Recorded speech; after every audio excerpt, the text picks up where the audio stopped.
super excited to show this. Adobe has stamps. And let me share my screen really quickly. Okay. And so this is one that I created yesterday just to use for today. And it was super easy to do. And we'll go through how to create one. But yeah, you can just, it's super simple. I'm using Photoshop. Don't get intimidated when I say Photoshop if you've never used it before. All I'm using is the text tool. That's it. So we're going to start with a new one. So I'm going to go up to File and choose New. And let me pull this over here because it went to the wrong window. It doesn't matter what setting you use because we're going to crop it down to be the size we want. But you do have to check down here at the background contents and make sure that says transparent because you want your stamp to be clear so that you can type your stuff into the lines. So make sure that's transparent and then just click Create and you just get a new document here.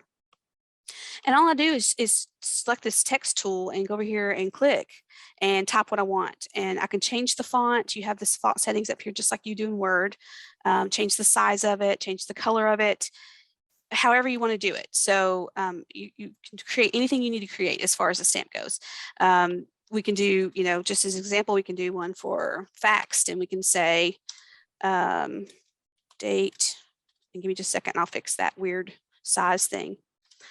And so we want this to be smaller. So we'll just make it say 12. Oh, that's a little too small. Try 18. Oh, I clicked 2 A's. Okay, so say you just want to make a fax stamp and you want the date on it, then you've got it here. And then you're going to crop it. So you crop it to the size you want it, and you want it to be kind of small because it's supposed to be a stamp. So just highlight what you want to be cropped and click the check mark. And again, this is the crop sign. If you didn't see that little crop tool, it's very tiny. Let me see if I can make this a little bigger. It doesn't really help. It's two little triangles that are facing each other. That's your crop tool. Once you've cropped it, just click the little check mark up here at the top and you've cropped it. The most important tool or most important tip that I can give you about this is to save it as a PNG file. They're a little bit higher quality than say a JPEG or a TIFF.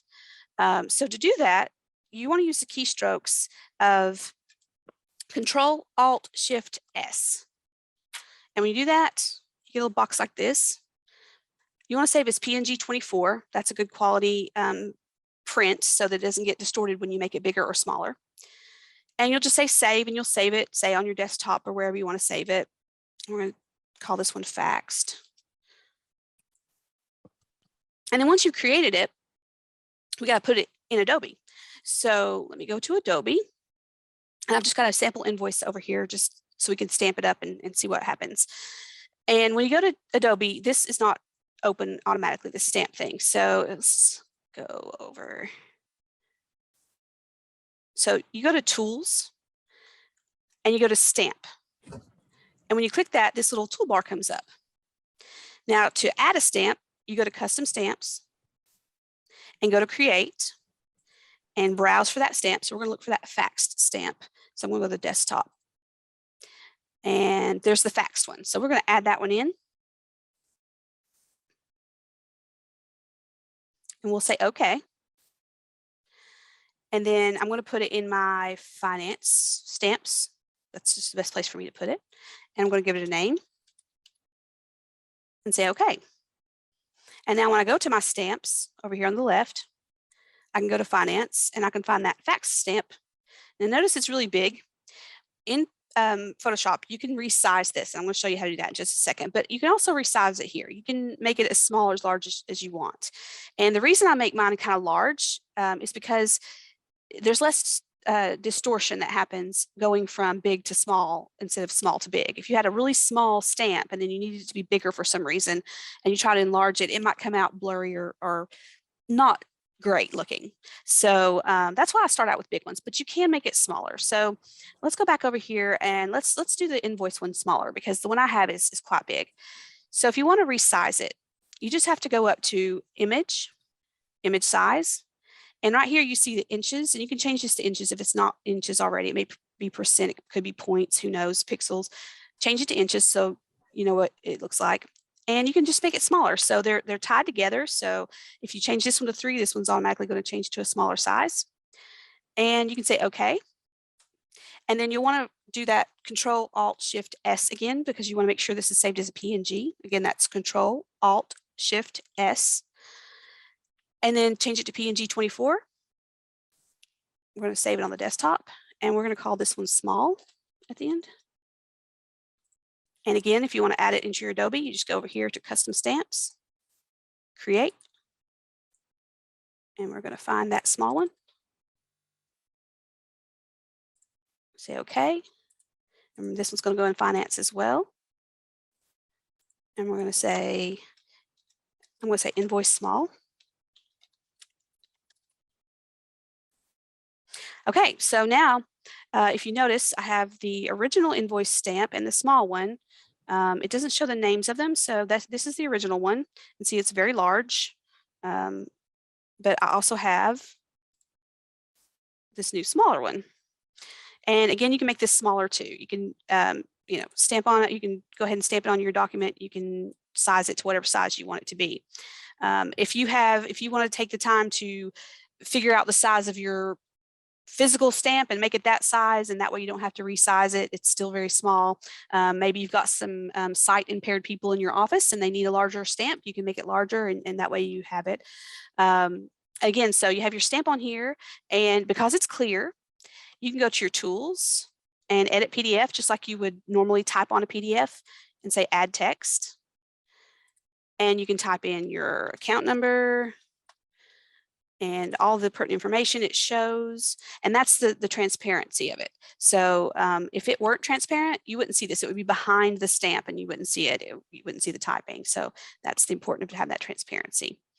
You can also make signatures into stamps. So I did one yesterday just using my mouse, and I can go back to my stamps, and I've got a signature in here. So I can, and it's really big too, and I can make it really small, put it where it needs to go. That's just a simple one with using the mouse and a paintbrush in Photoshop, and just writing it out, cropping it just like we did before.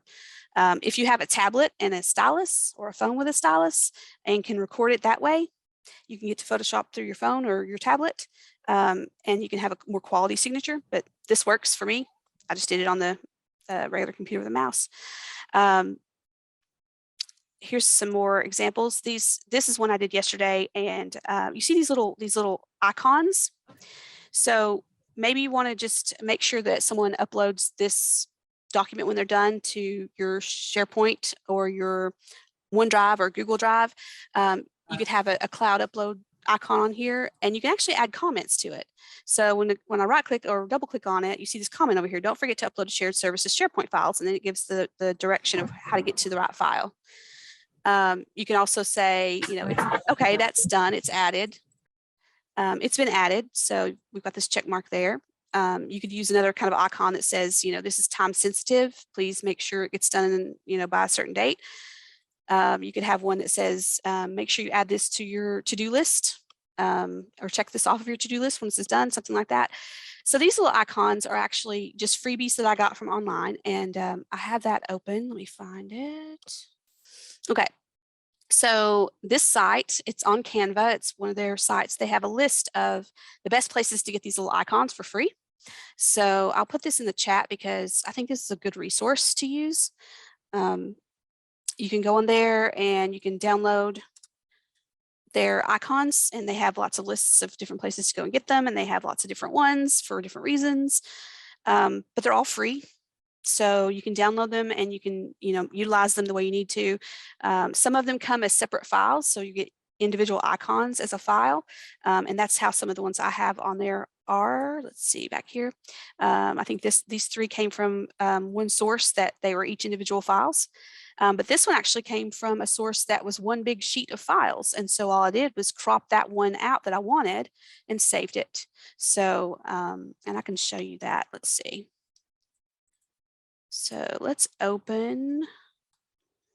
So this came as a whole sheet. And so if I want a specific one, all I have to do is crop it out. So if I choose the crop button and say I want this one right here, I just choose around it and crop it. And I can make it bigger so you guys don't have to look at a teeny tiny one. And this one came with a background color. To get rid of that, you can go to layers over here on the right and scroll down to that layer, that color, and just uncheck the little eyeball there, and it goes away, and then it's transparent again.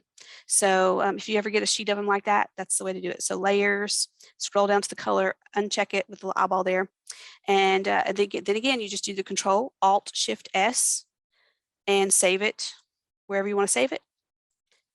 And we'll say this is comment, and we'll go ahead and replace because I had another one on there.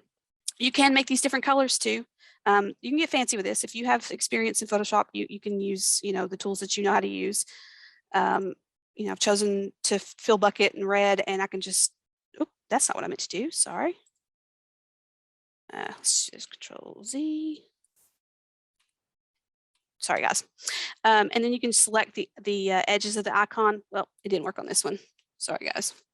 You can select the edges of the icon and turn this into red. I did that on another one that I have on my desktop, but you get the idea. Photoshop's easy, and I mean, if you're one of those people that knows more about Adobe Creative products, and say you use InDesign, you can create one in InDesign. I created one yesterday for Samantha, and I will show it to you because it's worth sharing. These are my 4 funds that I was doing yesterday. So I created her own little stamp in InDesign, and so there it is. So if you have skills with InDesign or Illustrator or something like that, you can create them just as easily as there. You just want to save them as a PNG file and make sure the background is transparent. If it's not, you can import it to Photoshop and take the background out. And yeah, here's another one I created yesterday for us. It's a received stamp, and it has little boxes with our initials for the 3 people that do the processing of financial stuff. And it has our Office of Shared Services, and it has a date on it. You can make one like that. You can make just about anything that you need. Any stamp that physically exists, you can easily replicate as an electronic stamp and use it. So I hope you use it. Oh, and also, so, in Adobe, there are some stamps that are already here. See this approved one? There are some stamps that are automatically loaded. So their dynamic, sign here, and standard business are the ones you'll see. When you first open stamps and you use it for the first time, it asks you for your name, your company, your department, all that stuff. The reason it does that is because it loads it into these stamps. You see here so here is a received stamp that just gives who, when, and exact time and date on here. So those are automatically in there already. So you might check those out before you go making a bunch, just because there might be something in here that you can already use. They've got some sign here ones. And then they've got, standard business ones. They've got void, anything you need like that might already be here. So check those out. So that is how you create stamps and add them to Adobe, and how you can use them.